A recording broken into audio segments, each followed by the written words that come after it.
Recording in progress. Okay, awesome. All right, so good evening, everybody. It's good to see you. As usual, we have to start with jokes. The jokes are the same as last year, but I assume you don't remember any of them. So I think we're going to be okay. Okay. This one's the one that I say all the time. So this one you might know. Why was the matzah kicked out of shul? Why was the matzah kicked out of synagogue? Because he wouldn't rise. Oh. How many pharaohs does it take to screw in a light bulb? One, but he won't let it go. Oh, okay. What's your favorite Passover cheese? Come on, someone should know this one. Someone should know this one. What's your favorite Passover cheese? Mozzarella. Mozzarella. Okay. What's the difference? No, Swiss. What? It's Swiss cheese because it's holy. Swiss cheese because it's holy. Okay, not bad. Okay. What's the difference between matzah and cardboard?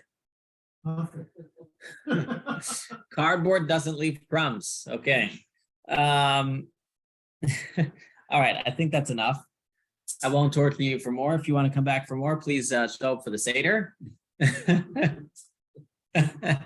Okay. All right. If somebody's questioning their sign up now.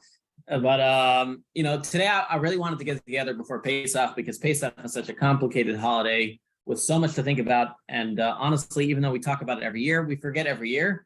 And if we want to get it done right, it's worth getting together. And so really, hopefully, I'm not going to tell you anything new, but mostly as reminders of how to do everything. Let me just put in Bluetooth over here so that this will show up. But nothing's working on the computer right now. So of course, Bluetooth, a second. Just want to attach the speaker. Just give me a second. Attach Bluetooth. And we're going to connect. Okay, awesome. So now we can connect. All right. Let's make sure the head microphone is selected as. All right, so the first question is, what is Pesach all about? Now, interestingly enough, of course, in the Torah, the holiday is not called Pesach. The holiday is called, anybody knows what it's called? It's not called Pesach. It is called Chag HaMatzah. It's the holiday of matzah because of the main feature mitzvah of Pesach, which is the matzah. Why is it called Pesach over matzah is a question for another time, which we will be passing over today. Okay, so Pesach has a couple of mitzvahs involved in it. There are a number of commandments, Torah 630 commandments. Passover has a number of commandments that show up within Pesach. And what's number one? Well, I'm not going to go necessarily in the order, but I can pull it up and show it to you. But really, a lot of things that we do in Judaism have a lot of multiple commandments in them. For example, Rosh Hashanah. Rosh Hashanah has its own mitzvah, plus it has the mitzvah of blowing the shofar. It's two separate mitzvahs.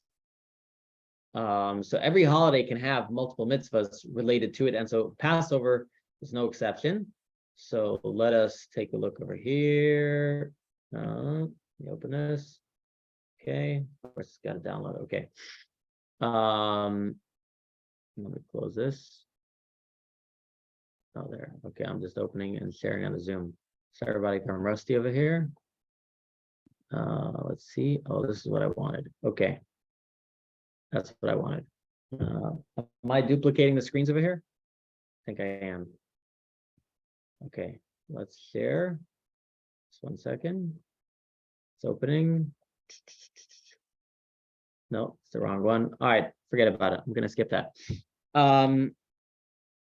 Pesach has multiple mitzvahs. The first one, of course, is getting rid of chametz. So a lot of people get caught up in the fact that we have to eat matzah, but the first mitzvah is actually not eating chametz. Okay, we are not to eat chametz. What exactly is chametz? Chametz is anything that is leavened, anything that has risen. So it's not necessarily true anything that is yeast, but anything that has risen. which is why matzah is cooked very, very quickly. Today we go with 18 minutes. Technically, there is a possibility that one can create a dough that will rise in less than 18 minutes. For example, you throw yeast in it, but even without yeast. Yeah, there's a question actually in the commentaries. If you cook matzah with juices, not water, will it rise quicker? Question in Jewish law. So again, it's all about whether it's risen. It's not about 18 minutes, not 18 minutes. Most matzah bakeries, by the way, go 17 minutes just to make sure to stay away from the 18 minutes. But technically, it's about rising. It's not about the 18 minutes. So again, we have to stay away from all leavened items. What's unique about Pesach, and which I think is why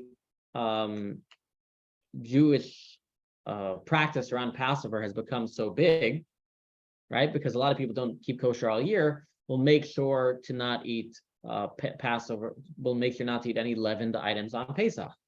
For example, when we were in Israel, we had our tour guide who spoke about, growing up, how they would eat cheeseburgers on matzah on Pesach, right? So the cheeseburger wasn't the problem, but as long as they were eating matzah, right, it was okay. So in other words, they were going to keep the Passover, not the kosher. And it's very common because kosher on Passover is actually more strict. To put it simply, non-kosher food you are allowed to own. Okay, non-kosher food you are allowed to own. You're not allowed to eat it, of course, but you are allowed to own it, aside from mixtures of milk and meat. Leavened breads or any of the like on Passover, not only we're not allowed to eat it, we are not allowed to own it. And so that's what's unique about Passover. And that is what creates the whole craze of Passover. That's what makes us all mashugah about Passover, because we're not only trying not to eat it, we are trying to get rid of it, the search and destroy mission. Just as an aside, the mitzvah of not eating leavened items applies actually from midday on Passover, on the eve of Passover. So this year being Wednesday, already midday, the Jewish midday, which we're going to get into, already you cannot eat anything on Pesach. On top of that, if Jews are not OCD enough, God says you can't eat any leavened bread and you can't own any leavened bread on Passover. If that's not OCD enough, the Arizal, the great Kabbalist who lived in Safed, which for those who came to Safed at least saw a synagogue, the Arizal said that someone who is careful from eating a small amount of chametz on Passover is guaranteed not to sin throughout the entire year. So again, if you avoid any amount of chametz on Passover, eating it, then you will avoid having any sins throughout the rest of the year. Now, that's the Kabbalistic side. Even in Jewish law, we need to stay away even from a small amount of chametz, leavened bread. Why? So again, we said one reason was you can't own it. Another issue is something called bitul nullification. Most of you know that if you have a pot of milk and a drop of meat falls into it, generally the law is if you have 1 to 60, the meat becomes nullified. So again, generally in kosher, if you have something not kosher that falls into something kosher, if there is 60 times of the kosher versus the non-kosher, it becomes nullified. But on Passover, that doesn't work.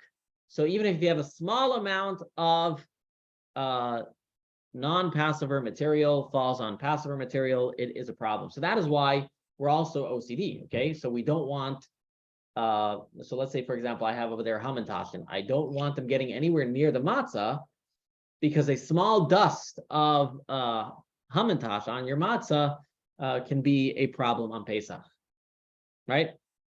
So this is why Passover food is so much more expensive, in case you're wondering. Because of this, all of the kosher, aside from the difficulty of making it, all the kosher agencies tighten their ship around Passover. They go the extra mile, things they wouldn't do the rest of the year. They'll do extra visits and extra precautions, anything to stay away from any amount of semblance of non-kosher. Even the orange juice that you buy, that's OUP. They put in extra layers of protection in order to make sure you don't have any doubt of having anything not kosher. Okay, so far so good, everybody? Any questions or comments? Nope. Okay. I do want to point out this, that it says that if you avoid eating chametz on Passover, you will not sin the rest of the year. It doesn't mean that if you want to sin, you won't sin. It means that an inadvertent sin will not come your way. That means you won't sin by mistake. Of course, if you so desire to sin, we haven't taken away your free will. It just means God will be kind to you and he'll prevent you from doing any type of sins that you wouldn't want to do. All right. I want to point out that the Ashkenazim do not eat certain types of foods on Pesach, known as kitniot. Kitniot are legumes, beans, rice. Most people say quinoa is not included, so that's up to you. But if you want to eat quinoa, many people say you can eat quinoa. Kitniot, though, is not a problem of owning on Pesach. Okay, it's a problem of eating on Pesach for an Ashkenazi, but it's not a problem of owning on Passover. And therefore, it's a great snack food to give to your kids and your pets. And you can actually feed your pets on Pesach, I believe, kitnios. But it's a great, unless your dogs are your dogs Ashkenazi? No, give them kitnios.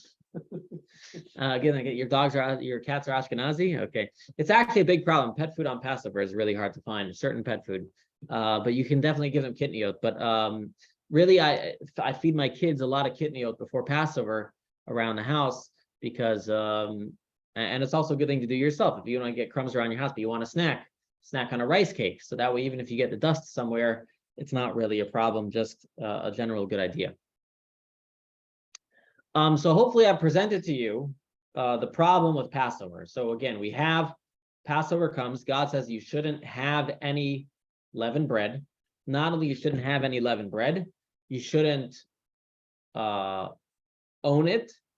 And on top of that, you also cannot see it, which means if you sold it, nevertheless, you shouldn't see it. It shouldn't be, you should cover it.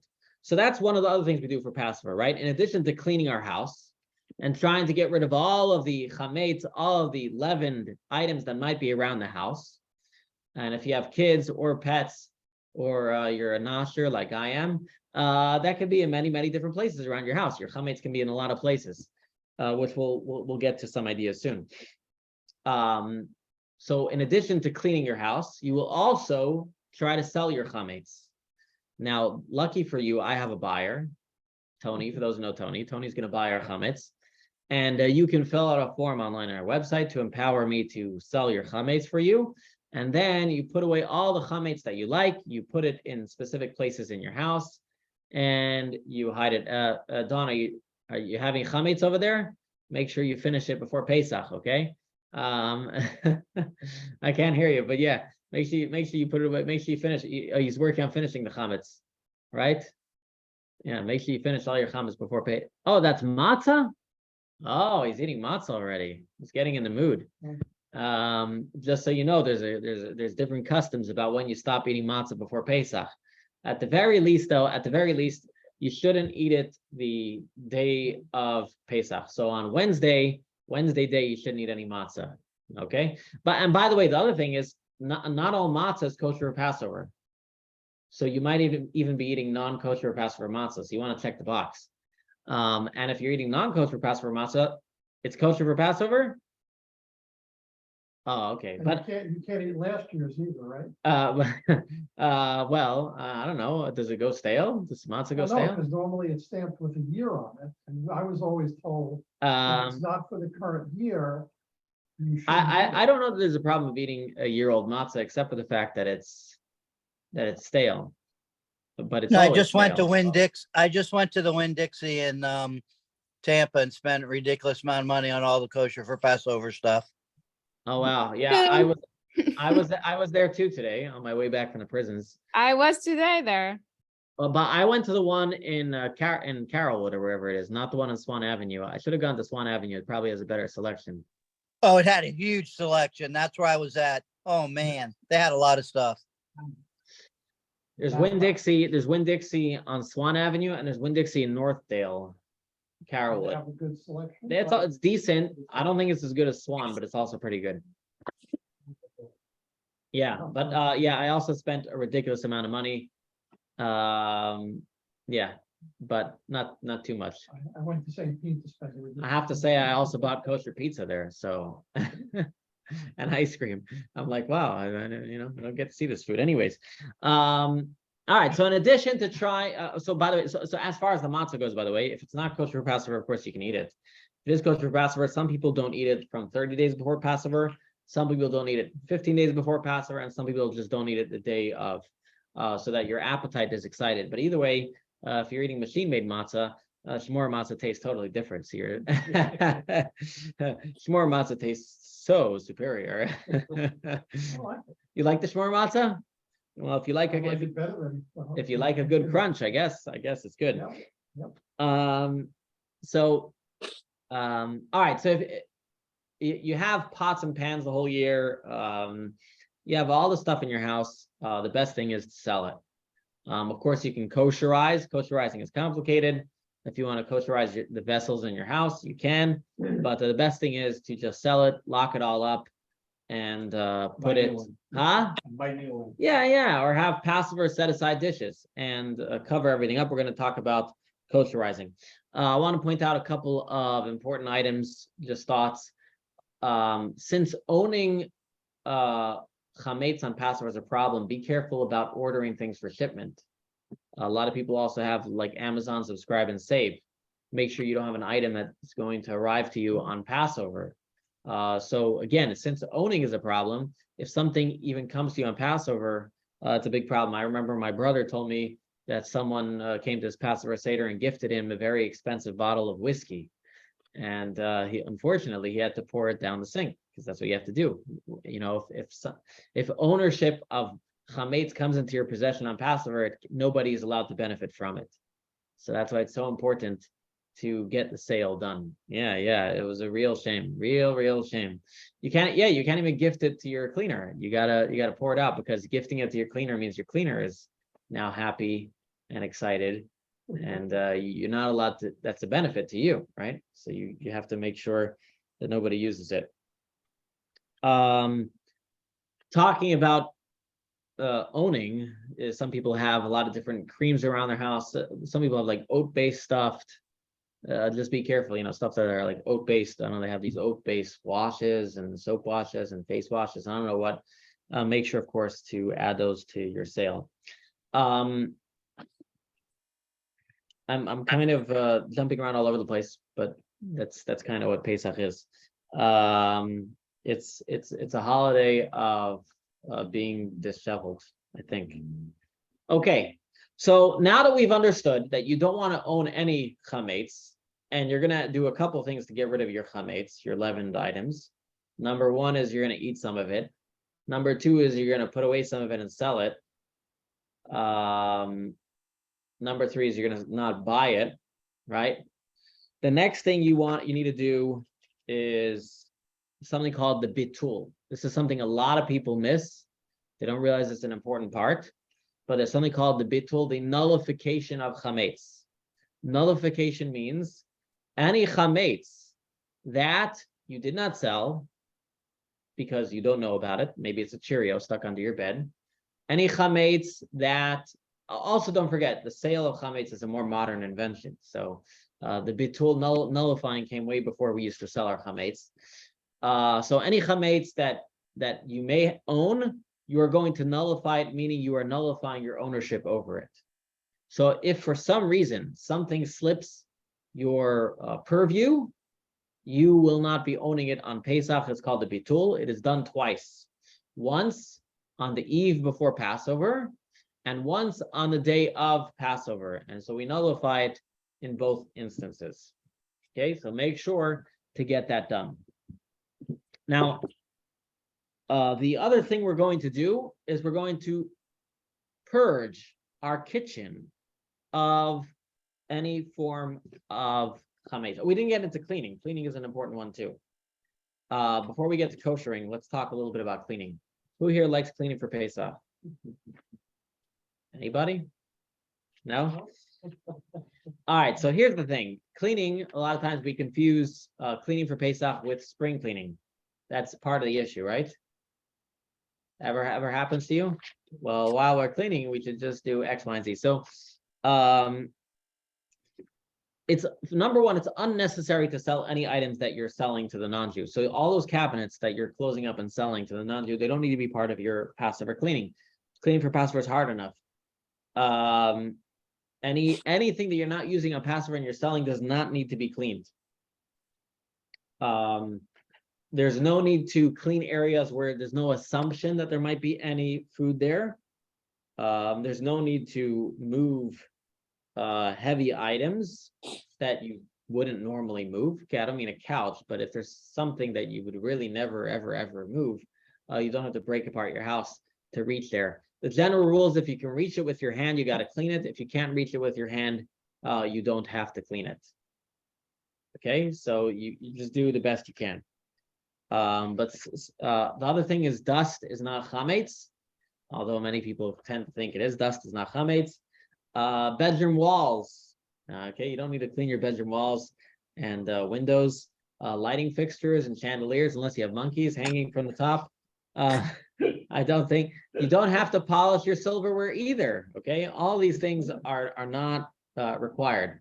But here are some things that you should clean that a lot of people miss, and this is an important items. Play-Doh, number one in your house. Play-Doh is chametz. You got to sell your Play-Doh or anything that Play-Doh touches. A lot of toys, a lot of books that you may use on your tables. Yes, we'll get to the car in a moment. All right, toys, books. The Shabbos books that you use at your Shabbos table. Those are definitely things that you're going to want to clean. Your refrigerator and freezer that you're going to use is definitely going to need a good cleaning. Your car needs a very good cleaning. One thing people also have to know is when you clean, if there are areas you can't reach, just get a bleach spray, because the rule is once you make something inedible, it's not a problem anymore. So always get like a spray that I spray on different areas that if for whatever reason I can't clean it, it at least becomes inedible. This is especially true with children and the stains they may leave in your car or wherever else. Chairs can have, you're going to be sitting on them, you're going to be touching them. A lot of them can have a chametz stuck in different crevices and cracks. Try and brush out what you can. What you cannot, I would spray. Now, don't come to me saying, Rabbi, I sprayed bleach on my chairs and they turned into whatever. You could get Resolve, get whatever other chemical you need to use to make sure it's a poisonous chemical. Sorry, 7th generation, edible, biodegradable is not going to cut it. Okay, here you don't want to be clean and green. Here you want to be mean and nasty. You want to destroy and make everything inedible. Okay. Backpacks. Just get covers for the chairs for Passover. No, I mean, you could get, yes, cover them as well, but this is what we've been saying is it's not enough to just cover. You have to get rid of your chametz, unless you're covering the chair and selling the whole chair. But if you're covering it to sit on it, you should also attempt to clean it. So you can, of course, covering it is an additional step, which would probably be good, but it's not necessary. Tables, by the way, tables also can get stuff stuck in them. You'd be surprised, especially if you have kids, where kids can get stuff stuck into tables. What else about cleaning? Phones is a big one. Or cats. Okay, yes, true, cats.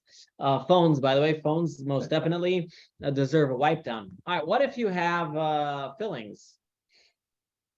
So, well, that's about koshering. But yeah, anybody who gets food stuck between their teeth, I would avoid certain of those foods before Pesach if you have trouble getting it out, even with floss.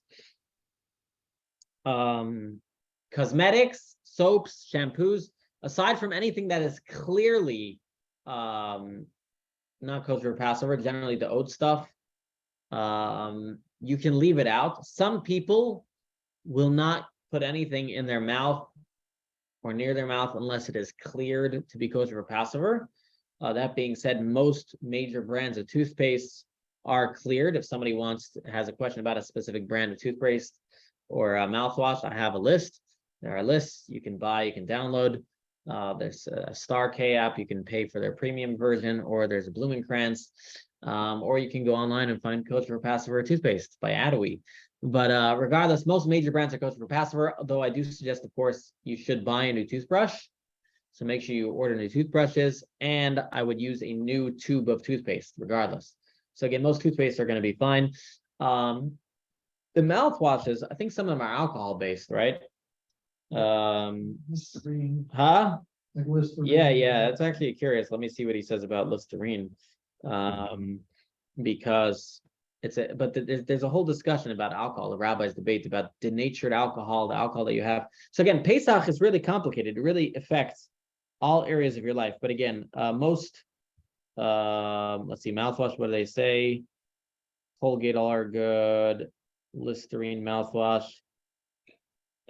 He says here, yeah, Listerine is fine. Okay. So I guess it's not a problem. Okay. Anyways, so Listerine is fine. Anyways, regardless, my point is that at the very least, when it comes to cosmetics, be careful what might go near your mouth and inside of your mouth. Some people are even more careful to make sure to buy shampoos, deodorants that are kosher for Passover. Though I would say for most of you here, it's not necessary unless you want to be crazy like me. Because there's outlying opinions. Pocketbooks and wallets also have to be clean for Pesach. Backpacks, make sure you clean all that stuff for Pesach. In your car, by the way, make sure if you go get your car clean, clean not only on top of the mats, but under the mats, because chametz can get in there as well. Also, some people have cars in the back where there's a cover for the spare tire. Would be worthwhile to check down there as well. At least in my house, I know stuff does get down there. Computers, they get a lot of chametz dust in there. Now, if you want to use it on Pesach and eat your food, that could be a problem. So you can buy some of those dust sprays, those air sprays. I would spray them out. Definitely a good idea. Computer bags, cell phone bags, those are all important. Some people are careful not to put hot food on certain paper products on Passover. So let's say a lot of times you cook and you want to put something on a paper towel. Some people are worried about the starch in the paper towel that may have kitnios. So you want to be careful about paper. There are some, or if you use paper plates, there are some paper plates that have OU on them. But some people are worried about paper. It's just, see if I have a list of everybody says about paper. Just something to be aware of. I'm probably going beyond what most people would do over here, so maybe I shouldn't go down that path. Let's see, paper towels. He says, Kirkland paper towels are good. See note for additional information. Yeah. In general, paper could be a problem. Oh, did we talk about checking the medicine cabinet? So the medicine cabinet, what I generally do is I would look for items that you think you're going to need over Pesach. The CRC has a general opinion about, maybe I should share it on the screen. If you want to make your life easier, let's take a look here at the CRC, and that will hopefully make your life easier. But most medicines are fine anyways. I have, let's take a look. This is an old CRC letter, but I'm sure it's still valid. There's debating. There's different opinions out there about medicine. Let's take a look. Here's what the CRC says. CRC says all pill medication with or without chametz that one swallows is permitted. Vitamins and supplements do not necessarily fall into this category, and each person should consult their rabbi. So vitamins and food supplements, unless you need them, if you need them, contact your rabbi. All right. Liquid and chewable medications that contain chametz should only be used under the direction of a doctor and a rabbi. This, by the way, applies all year round. Whenever you're going to buy liquid and chewable medication, look it up on the CRC app or other apps. The basic idea is like this: swallowing swallowing pills not considered a normal way of eating. Therefore, the CRC and other rabbis say that you don't have to check into its kosher status. The moment you are swallowing a liquid or chewing on a pill, you should look for its kosher. Just a good example, like a lot of cough medicines out there for kids. Not all of them are kosher. Some of them they actually say are no good. Some of the Zarbis are good, some of the Zarbis are not. I think the CRC talks about it. So that's just a good general thing to be careful about, is looking at whenever you're swallowing or chewing a supplement or a vitamin, to be careful about it. Swallowing a pill of a vitamin, you should always look into its kosherness, and liquid and chewable medications, you should also always look into its kosherness.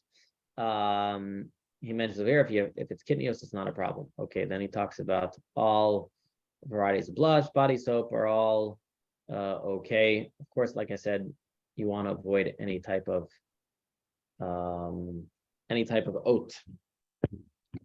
Okay. So all this is the prep for Passover. Let's just get in. Let's get into a little bit about timing. So we've already. Hopefully, you're all prepared for Pesach. Hopefully, you're all close to preparing. In other words, you're putting away all your stuff.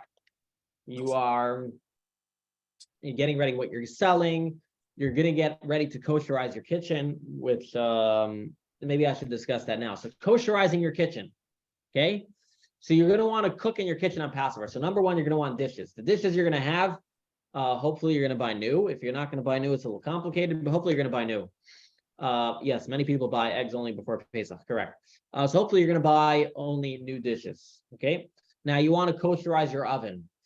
A lot of ovens have a self-clean. Self-clean is really the best, so do self-clean. If your oven only has a steam clean is not valid for kosherizing. Steam clean does not get as hot as regular self-clean ovens. So if your oven only has steam clean or doesn't have regular self-clean, then in that case, they say you should use easy off and clean everything. And then you turn up your oven to the highest setting for an hour, and that will be sufficient. If you're doing that, though, you have to make sure you haven't used your oven in 24 hours before you kosherize your oven. The burners on top, if you have the coil ones, that's great. You just turn them on half an hour, let them get red hot, and everything gets kosherized. The area between the burners you should cover. If you have a glass top, also they say you can kosherize the burners by turning them on for a half an hour. Some say an hour. You could read the different apps, all different opinions, but at the very least a half an hour. Turn off for half an hour, kosherize the glass top area of the stove.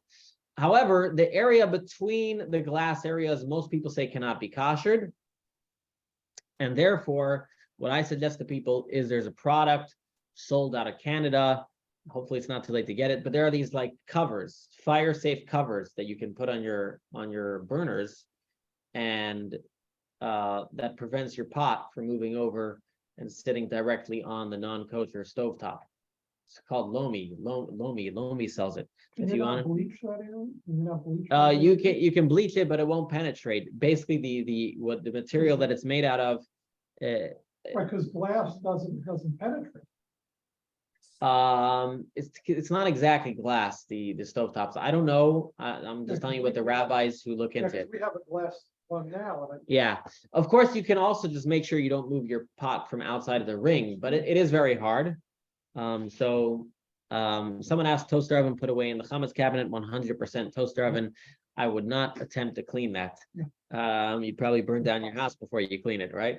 Okay. So that's the stovetop. Stovetop can be complicated. Induction burners is a real problem because induction burners, I don't even think they get hot themselves. So how are you going to turn it on and let it get hot? So all these create problems. Your sink, you should pour, the easiest is to pour boiling hot water all over. The way you do it is you first take a pot, whichever pot is going to kosherize, you let that pot boil over, and then you take that pot and refill it and boil it and pour hot water all over the different areas. And then many people are accustomed, after you use the pot to kosherize all your areas, you reboil it again. Be that as it may, you want to pour the hot water also all over your counters, or you can cover them. Some people both cover and pour hot water over them. So again, just to back up in case I confused you. The counter, so the sink, you're going to want to kosherize for sure. You're going to want to pour hot water in it because you're going to want to use it. And don't forget to pour over the knobs and then the top and everything and pull out the hose Some people even have a custom to turn on hot water when they're doing it, so it's really hot on the inside and the out. But the counters, you can either choose to cover it, or you can choose to kosher it, or you can choose to do both. Of course, Chabad does both, but you can feel free to do one or the other. If you do opt to cover, though, and not kosher, you're going to have to make sure to cover it very well, okay? When you kosherize a counter, pouring hot water, remember to clean your counters very well, nothing stuck on it, and you cannot put anything hot on that counter for 24 hours. Nothing hot on the counter for 24 hours. When you kosherize, nothing hot on there for 24 hours. Dishwasher. Dishwashers, I would just not deal with it. If you want to, dishwashers. So if they have plastic racks, the plastic racks, I think most say you wouldn't kosher. But if you don't have plastic racks, it's metal inside, and you want to kosher, some say you can turn on to put the boiler a little higher than usual and let it run really, really hot cycle. So you can't kosher the dishwasher. Generally, I would avoid. I would advise against it. Yes. Just eat on plastic. Okay. Well, the beginning of Passover is a 3-day Yom Tov, anyways, and you got to wash the dishes without the dishwasher. So it's a lot of fun. It's a lot of fun this year. 3-day Yom Tov. Okay. So I think we covered the kitchen and koscherizing the kitchen. Refrigerator, freezer. Some people also cover some of the shelves if you want to line the shelves, but I'm assuming that nobody on this call is planning on lining their shelves, so I'm going to leave it at that. Tablecloths. Don't start your tablecloths. Technically, any tablecloth can be kosher for Passover. Once you put it through the washing machine, kind of kosherizes it, though. It'd be nice to get a kosher for Passover tablecloth. I'll talk about kosherizing. I'm going to talk about your teeth. If you have fillings are a foreign substance in your mouth. Huh? Therefore, many people have a custom of avoiding hot foods 24 hours before you cannot eat chametz. So again, avoiding hot foods 24 hours before you eat chametz if you have any fillings in your mouth, because the theory is that the fillings will have absorbed hot food, and we know after 24 hours things become less of a problem.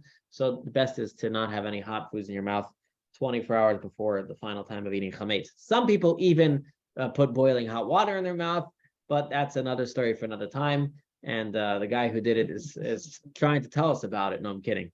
Okay. Okay. Let's get into time.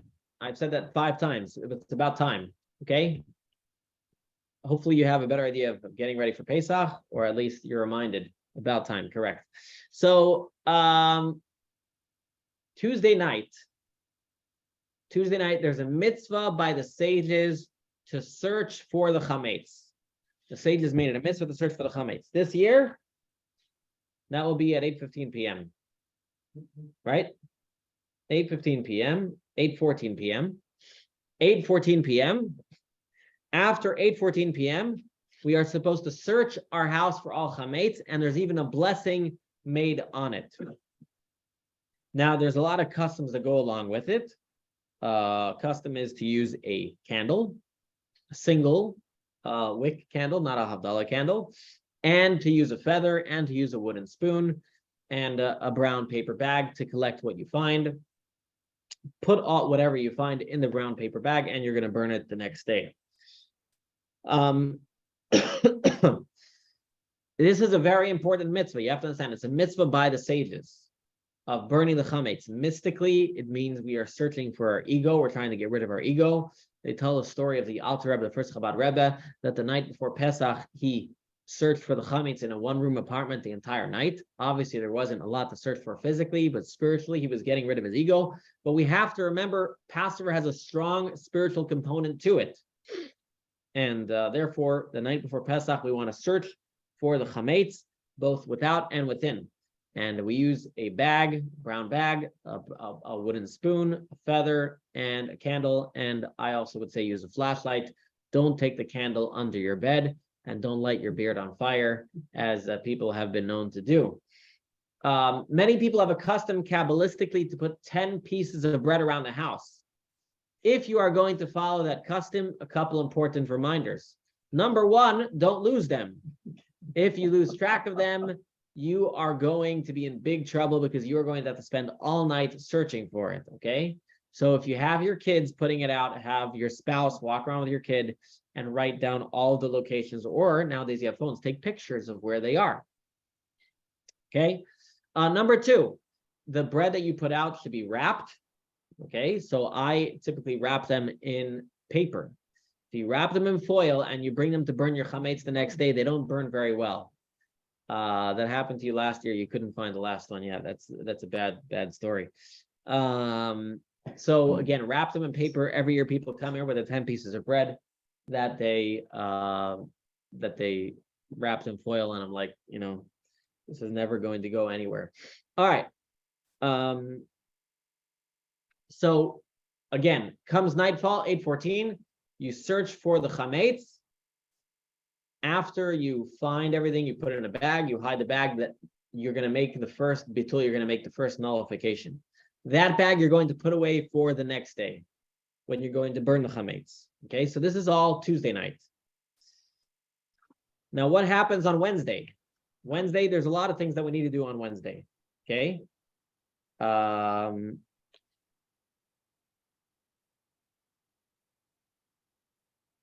Okay, well, we can skip this. On Wednesday morning, number one is if you're a firstborn, or you have a son who is a firstborn, and if you have both, you definitely have to fast. The law is you have to fast the fast of the firstborn, which means you cannot eat. You should not be eating until you hear a siyum, which is a completion of a tractate of the Talmud, specifically, by the way, firstborn son. So I am fasting now on account of Menachem Mendel. Therefore, I'm going to hear a siyum. There is going to be a siyum, a completion of a tractate of Talmud here at the synagogue. What time? What time did I say? Well, what time was it on the? Was it 7? I don't know. Nobody remembers, right? I didn't get it. Rabbi sent out a schedule. Rabbi doesn't know his own schedule, right? Anybody knows Rabbi's schedule? I didn't see anything. No. It's in the holiday schedule. Oh, on your email. Yeah. Let's see. Schedule of services. It's going to be 8 a.m., I believe. On Zoom? We can do Zoom as well. Preferable if you come in person, but it'll be on Zoom as well. How much time it takes, though? What? How much time it takes? However much time. How long does the siyum take? Takes 5 minutes. Takes 5 minutes. Literally 5 minutes. Let's see. I was in contact with Michael. Michael's doing the siyum. Let's see.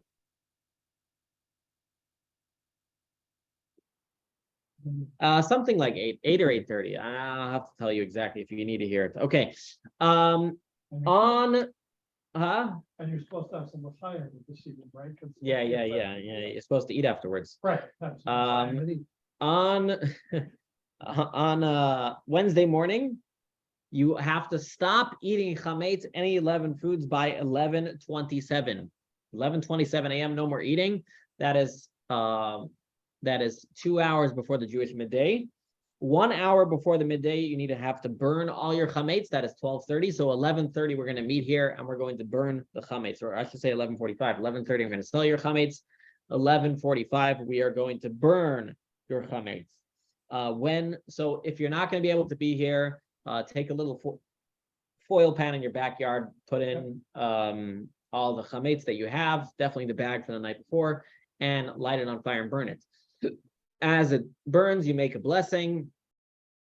After you have burned it enough that the bread has disintegrated, you can use some fuel for good measure to make sure everything is really gone. Garbage is a big problem. I was going to say, garbage. A lot of us are going to generate garbage. And a lot of us are going to have garbage. For example, my house, they pick up the garbage on Monday. So all the chametz garbage that I'm going to generate in my house all the way through Thursday morning is going to be a problem, because I am going to own that garbage and it is in my possession. So I could give it to my neighbor. My neighbor is Jewish. What am I going to do? There's a couple ways you can do it. You can put all the chametz garbage in a garbage bag, just a plain garbage bag, probably get a black one so it doesn't spill everywhere, out on your curb. You can leave it out there for the garbage people, and you put it out there. It's at the edge. It's not yours anymore, and you say it's no more mine. Some say you could put it in your garbage can if the garbage can is not owned by you, it's owned by the company. Some say that works. If you do that, some say you should pour bleach into the garbage. And then, of course, you're covered by making it not a problem. But regardless, no matter what you do, you really should put the garbage out on the curb before Pesach, before Yom Tov starts. So that was just something I wanted to mention about garbage, because I don't think you want to burn all your garbage. All right, after you burn the chametz, you make the final bitul, you make the final nullification, and now you will own no more chametz. Some chametz of yours has been sold, some has been burnt, and the rest has been nullified. And therefore, you should not be eating any more chametz until after Pesach, when the rabbi buys it back. All this is Erev Pesach, the stuff that we do before Pesach. Anybody has any questions or comments about the day before Pesach? Nope. It's all good. All clear.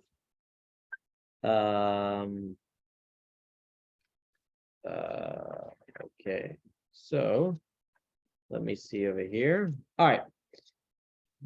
Since we just have 10 minutes left, we're going to get into a little bit about the Seder, a couple important things about the Seder, so that you will come to your Seder prepared and know exactly what you're getting into, but more importantly, things that need to be prepared before the Seder. Okay? So the general rule about Yom Tov is you are only allowed to cook on Yom Tov things that are needed for that, things that are needed to be eaten on that day, and also items that couldn't have been done before Yom Tov. So therefore, for example, the zeroah, the shank bone that goes on the Seder plate, should be roasted before Passover, because nobody eats it. Nobody eats the shank bone, and therefore you have to make sure it is roasted before Passover. Grinding your maror. Grinding is a problem on Yom Tov. Generally, definitely want to grind your maror before Pesach. Oh, I should mention that. The maror that you buy in the store with vinegar is no good. It has to be pure maror, pure horseradish. Therefore, I believe Publix is selling actual pieces of horseradish. I think Sprouts, sometimes the Fresh Market. So you want to go out and buy actual pieces of horseradish. Everybody always buys that nice, beautiful store-bought horseradish, but it does not work for the actual Seder. Additionally, a couple of other things you'll need for the Seder is going to be hard-boiled eggs. You could technically cook it on Yom Tov, that you should cook it before. Romaine lettuce for your maror. The romaine lettuce, you should check for bugs. Check for bugs before Yom Tov is preferable, because you cannot take off the bugs if you see it on Yom Tov. You just have to throw it out. The charoses again is ground, so you're definitely going to want to make it before Yom Tov. Definitely makes it easier. I guess technically there's a way to do it on Yom Tov, but you're not really supposed to, I mean, you're not going to have your food processor on Yom Tov, so it's kind of hard.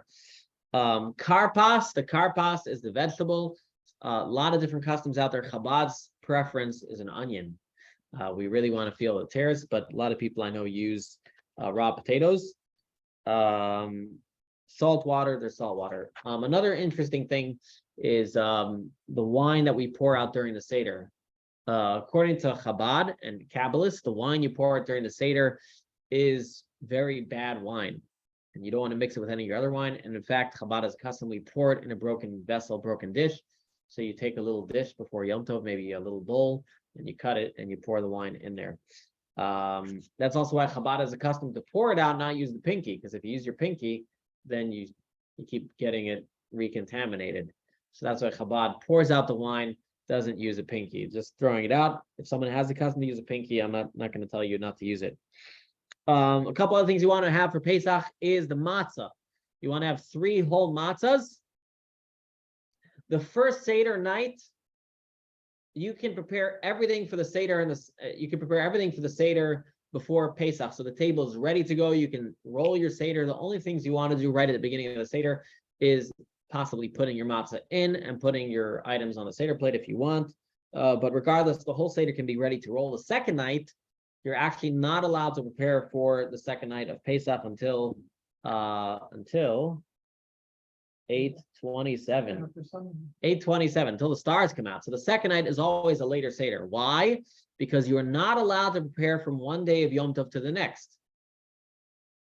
Again, you're not allowed. So, for example, you're not allowed to cook on Thursday for Friday.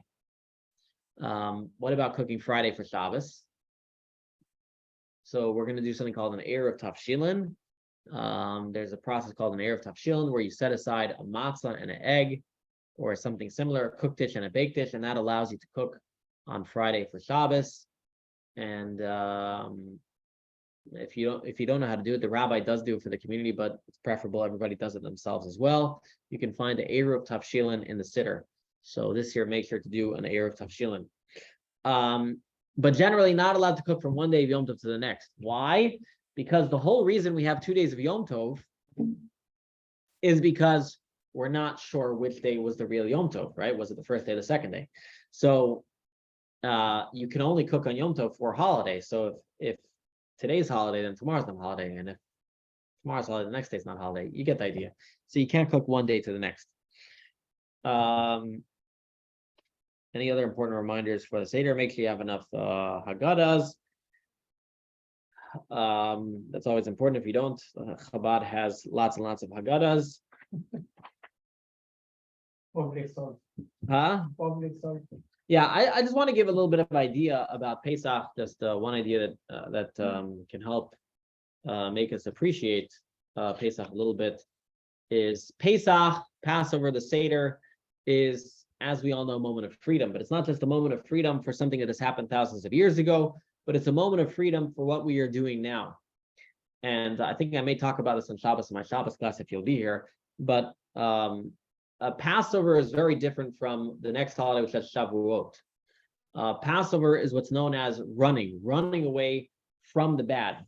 In other words, on Passover, we experienced God's revelation.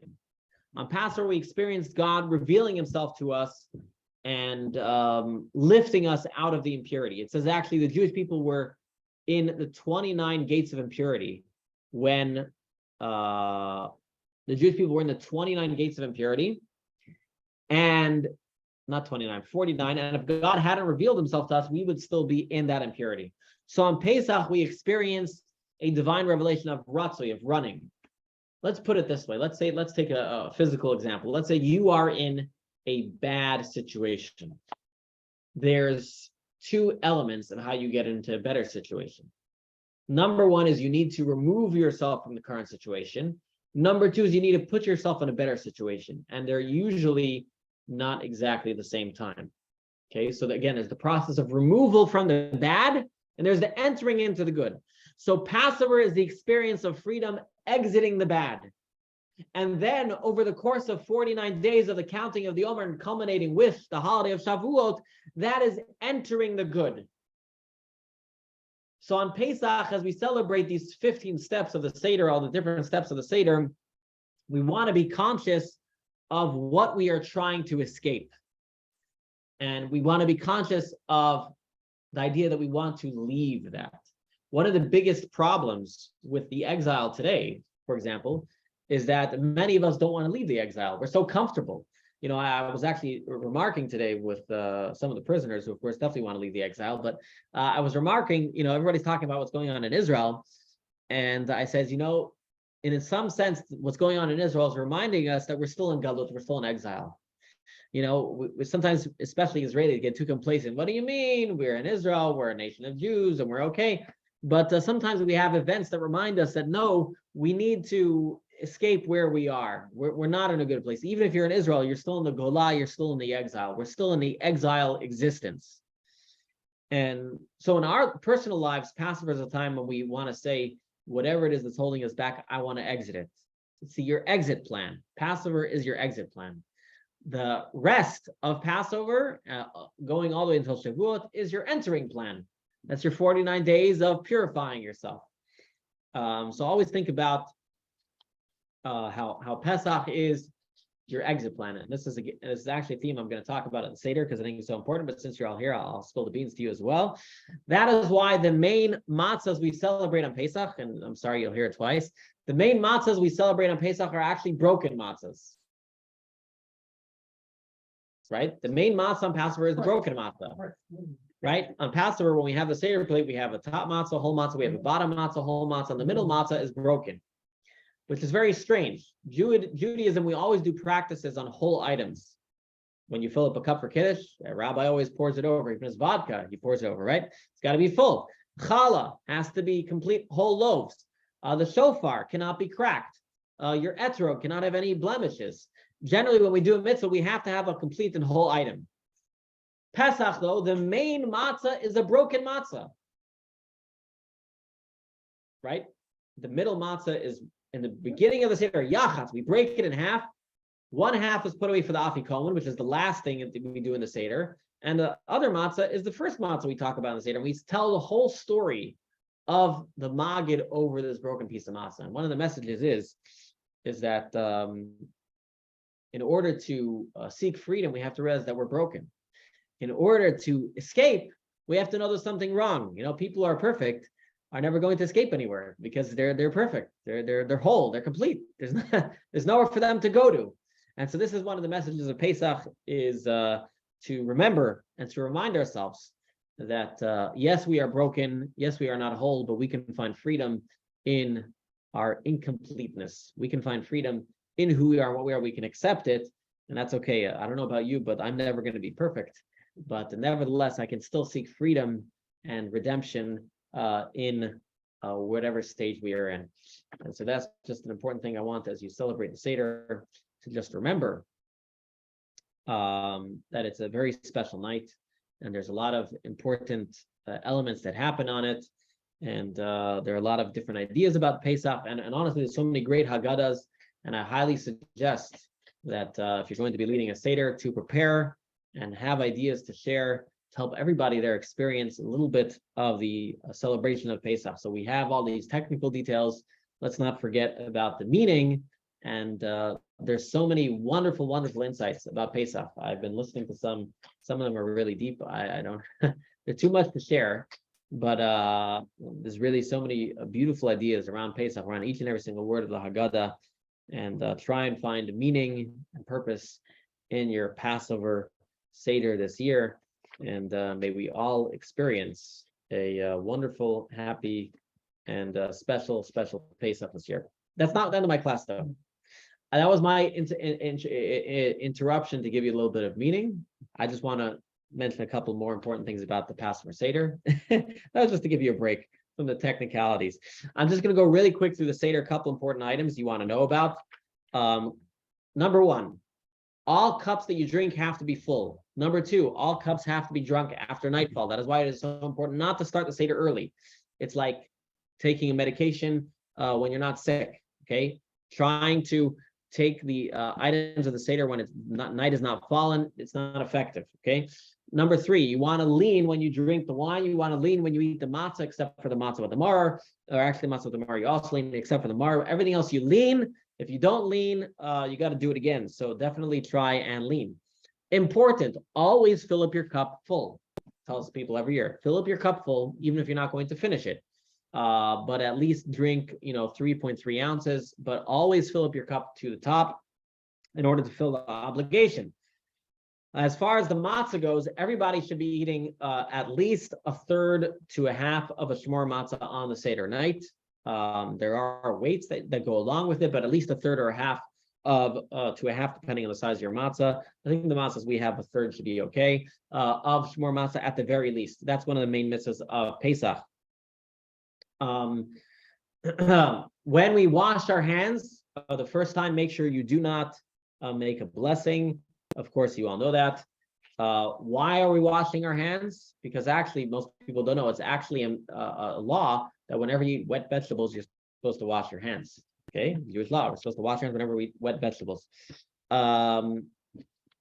When we tell the story of the Magid, it gets very long. There are, though, a couple important sections of the Magid you want to do. Make sure everybody says them. The Manishtana, the Avadim Mayinu, Ilotianu, Dayenu, Pesach Matzamar. So make sure people say it. Try and make it engaging. Trying to have English, of course. And there's actually no problem in saying the Haggadah in English at all.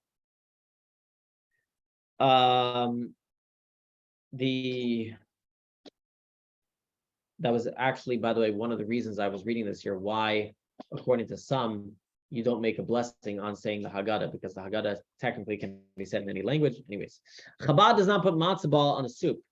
Chabad does not mix matzah with any water. So that's why we don't put matzah balls.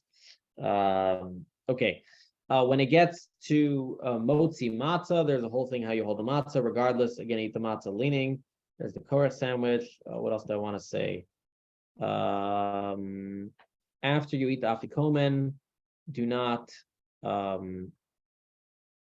eat anything else. There's 2 cups after that. I think that's really everything I wanted to say. Oh yes, on the first night of Pesach, you only say the first paragraph of the Shema. You don't need to say anything else when you go to sleep. I think really I've covered everything. Your cup for your kiddush has to be at least 3.3 ounces. For those of you who are worried about filling up your cups, definitely go out and buy smaller cups now. Don't give everybody a big cup for their wine. You can buy even plastic cups, 5-ounce cups. There are places online you can buy nice looking silver cups, but make sure to give everybody smaller types of cups. Maror. A lot of people don't eat enough maror. The maror you can fulfill with eating romaine, but at the very least, you need about 20 grams of romaine. It typically amounts to at least 1 big leaf. And maybe 1 big leaf and a little bit more than that. I think I've taken up enough of your time. The first night of Pesach, make sure your Seder doesn't go past 1:32 a.m. or at least you eat your afikomen before 1:32. I think you'll all be okay with that. I think you'll be good with that. Okay, so hopefully all of you have a wonderful, meaningful. Someone says if I cannot make it to the burning of chametz at 11:30, I stop by earlier and drop it off. You can, you just have to hope somebody's here. Okay. Hopefully everybody has a wonderful, happy kosher Pesach, and you will elevate your experience, you will elevate your character. And when you come back the first day of Pesach, you will be totally unrecognizable, and you'll look completely different. There's actually a story of my mother's grandfather, my great-grandfather, when he first enrolled in his Chabad yeshiva in Russia. The 5th Chabad Rabbi told his son that he looks a little coarse. He's very smart, but he looks a little coarse. He's not refined. Whatever that means, I don't know. He says, let's give him hard work. And so they made him work on all the hardest jobs for Pesach.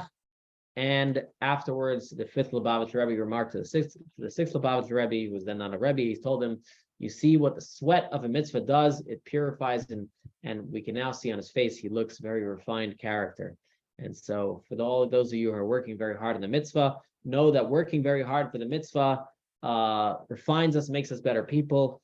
And as Rabbi Levi Yitzchak of Berditchev once said in Rosh Hashanah, he said, and I'll quote, he said, Father, if the angels which were created from the shofar blowing are weak, let the holy angels that were created from the hard work and toil of your people before Pesach, in which they scrubbed, smoothed, and koshered in your honor of Pesach, let those angels come and appease you. And so let those angels stand for us in good stead and bring us a wonderful year ahead. Thank you so much. And anybody has any questions, you are welcome to ask them at this time. And I am going to, what? You want to ask the rabbi? You have asked the rabbi? I read it in. What's, okay, you have no questions? Nobody has any questions?